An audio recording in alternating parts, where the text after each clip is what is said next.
Hello बच्चों, let's read this question. So this question says a coil has a resistance 30 ohms and inductive reactance 20 ohms at 50 hertz frequency. Okay, if an AC source of 200 volt and 100 hertz is connected across the coil, the current in the coil will be. Okay, हमें क्या बताना है? Coil में आपका यहाँ पर current बताना है.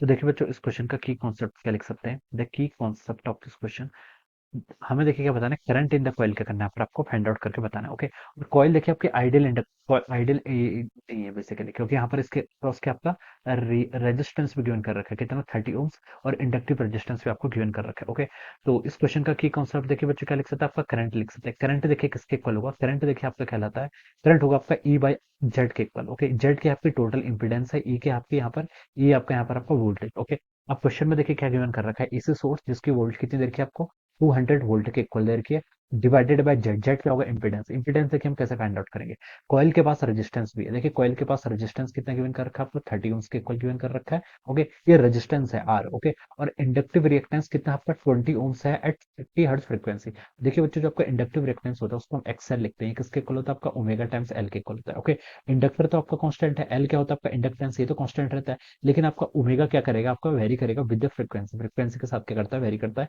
इसलिए आपका एक्सएल भी क्या कर सकता है? वेरी कर सकता है. ओके, एल की यूनिट्स क्या होती है? हेनरी होती है, और एक्सएल की यूनिट्स क्या होती है आपकी?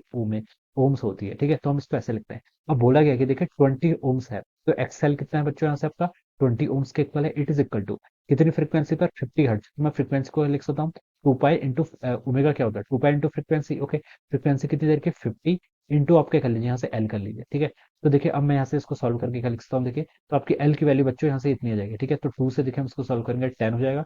10 से आप इसको सॉल्व करेंगे तो आपका 5 हो जाएगा. तो एल की वैल्यू आपकी देखिए बच्चों कितनी आ गई यहाँ से, एल की वैल्यू आपकी हो जाएगी 100. ये आपकी हो जाएगी 1/5 पाई के इक्वल. कितनी आ रही है आपकी? 1/5 हेनरी. ओके, ये आपने एल कैलकुलेट कर लिया. ओके, अब देखिए आपको एल नहीं, आपको तो एक्सएल ही चाहिए. और कब चाहिए? देखिए, इन एन एसी सोर्स, आपने सोर्स चेंज कर दिया जिसकी फ्रीक्वेंसी आपकी 100 हर्ट्ज के इक्वल है. तो जो आपका नया एक्स डैश एल होगा, जिसको मैंने यहाँ देखिए एक्स डैश एल लिख लेता हूँ, इसकी वैल्यू कितनी होगी आपकी?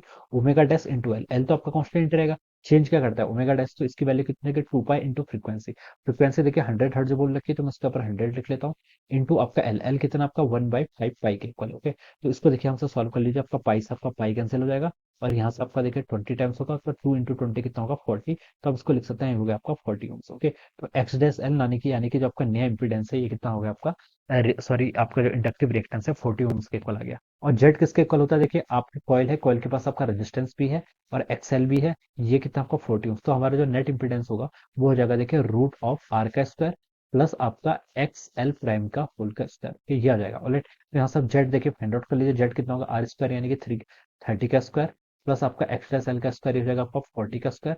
तो इसको सॉल्व करेंगे तो देखिए बच्चों कितना होगा? 30 का स्क्वायर आपका 900 प्लस 40 का स्क्वायर आपका 1600.